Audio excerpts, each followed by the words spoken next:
9월 30일 금요일 아침 말씀 묵상 시간입니다. 신앙생활은 바로 교회 생활로부터 시작합니다. 교회를 빼놓고 신앙생활을 한다는 것은 말이 되지 않습니다. 삶의 중심이 교회가 될 때 그 사람의 삶은 하나님이 주시는 평안과 기쁨과 희망이 넘칠 것입니다. 코로나로 교회 나오기를 꺼려하고 믿음의 사람들이 함께 모이는 것을 불편해하는 자들이 많이 생겼습니다. 휴스턴 서울교회 이수감 목사님이 교회를 꼭 다녀야 하는가 라는 주제로 쓰신 칼럼을 소개합니다. 목사로서 가끔 받는 질문 중에 하나는 교회를 다니지 않는 사람에 대한 것입니다. 최근에도 영접 모임이 끝나고 막 예수님을 영접한 분에게 동일한 질문을 받았습니다. 자기 주변에 예수님을 믿는다고 하면서 교회를 굳이 다니지 않아도 혼자 신앙생활을 하면 된다고 생각하는 분이 있는데 이분은 구원 받은 것이 맞는가 하는 질문이었습니다.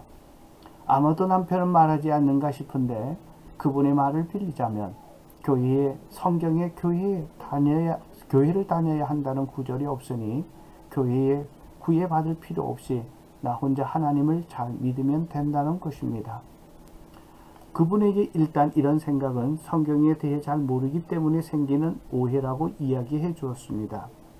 성경은 처음부터 끝까지 교회에 대한 이야기로 봐도 좋을 만큼 교회를 향한 하나님의 소원을 이야기하고 있습니다. 하나님은 이스라엘을 하나님의 백성으로 부르셨고 세상 가운데 모델이 되어야 할 제사장 나라로 부르셨습니다. 따라서 이스라엘 사람들은 혼자가 아니라 하나님의 나라 백성으로 세상에 하나님을 드러낼 책임이 있었던 것입니다. 그렇기 때문에 구약에는 분명히 보이는 것은 공동체성입니다. 이스라엘 사람들은 한 개인의 잘못에도 함께 벌을 받고 공동체에 영향을 끼치는 악을 도려내는 수술을 감행하실 정도로 공동체로서의 소명을 강조합니다. 하지만 이스라엘은 그러한 소명을 다하지 못했고 결국 하나님의 백성, 제사장 나라라는 명칭은 교회로 넘어오게 됩니다. 베드로전서 2장 9절. 따라서 신약에서도 우리의 부르심은 개인의 구원을 넘어선 세상을 향한 하나님의 나라의 일원으로 부르심입니다. 그렇기 때문에 신약의 모든 메시지 역시 개인을 향한 말씀이라기보다는 공동체를 향한 말씀입니다. 말투도 처음부터 끝까지 내가 아니고 너희가이고 너 혼자가 아니라 너희와 함께입니다. 물론 너희와 함께라는 말은 믿는 자들 모두를 지칭하는 우주교회라고 하는 의미가 없는 것은 아니지만 조금만 살펴보면 분명히 당시 모이고 있던 실제적인 작은 공동체를 의미하고 있다는 것을 알 수 있습니다. 사실 신약 성경은 그 자체가 작은 공동체에게 보내는 실제적인 지침서였습니다. 따라서 교회를 무시한다는 것은 예수님을 무시하는 것과 같습니다. 예수님은 제자들을 향한 너희들의 고백 위에 내 교회를 세우겠다고 하셨고 사도 바울은 교회가 그리스도의 몸이라고 하셨습니다. 그 말은 예수님에게 교회가 전부인 셈입니다. 그런데 교회를 무시하면 어떻게 예수님을 안다고 할 수 있을 것이며 예수님을 사랑한다고 할 수 있겠습니까? 이분은 구원받은 분인가? 라는 질문에 대해서 참 조심스러운 질문이고 구원의 문제는 언제나 그렇듯 우리가 단언할 수 있는 문제는 아니지만 구원받지 못했을 가능성이 더 많을 것 같다고 대답해 주었습니다. 제가 그렇게 이야기한 이유는 그분의 말에 내가 구원받았다는 사실에 대한 일종의 믿음의 교만이 들어있다고 느껴졌기 때문입니다. 믿음의 연수가 깊어갈수록 우리에게 생기는 것은 구원에 대한 겸손함인 것 같습니다.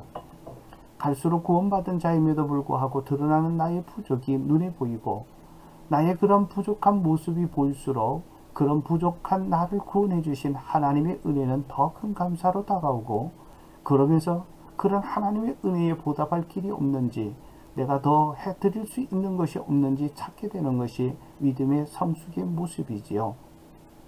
자, 그런데 아무것도 안 하고 있으면서 나는 구원받았다라는 자신감과 함께 나는 믿음을 지키고 살아도 된다는 생각만큼 교만한 생각이 없기 때문입니다. 또한 그렇게 나는 구원받았다고 생각할 때 우리가 이루어가야 하는 성화, 현재의 구원의 과정은 우리로부터 멀어져 버리기 때문입니다. 예수님께서 바리새인들을 보면서 가장 싫어했던 것이 바로 내가 구원받았다고 하고 철석까지 믿고 있는 그 믿음의 교만의 문제였습니다. 사도 바울은 이렇게 고백합니다. 나는 내 몸을 쳐서 굴복시킵니다. 그것은 내가 남에게 복음을 전하고 나서 도리어 나 스스로 버림받는 가련한 신세가 되지 않으려는 것입니다. 고전 9장 27절. 사도 바울이 무슨 뜻으로 이 말을 하셨는지에 대해서는 학자들마다 조금씩 이견이 있지만 저는 이것이 그가 성도로 느끼는 자신의 부족함에 대한 긴장과 본인의 믿음에 대한 겸손의 표현이라고 받아들입니다. 사도 바울이 이랬다면 우리야 오죽해야 하겠습니까? 우리에게 있어서 구원의 확신은 분명히 필요합니다. 하지만 구원의 확신은 그것으로 말미암아 우리가 하나님께 자유롭게 다가가고 따뜻한 관계를 즐기고 결국 그로 인해서 하나님께 더 충성하기 위해서 필요한 것이지 어떻게 살아도 괜찮다는 마음의 평안을 주는 일종의 안전장치가 되어 있다면 그것은 분명 잘못된 확신입니다. 하지만 마지막으로 이런 말로 마무리하였습니다. 믿음은 있지만 교회에 다니지 않겠다는 그분의 말은 이제껏 교회가 교회답지 못했기 때문에 생긴 현상이므로 그 책임은 그분에게 있는 것이 아니라 바로 저를 포함한 모든 믿는 사람에게 있습니다.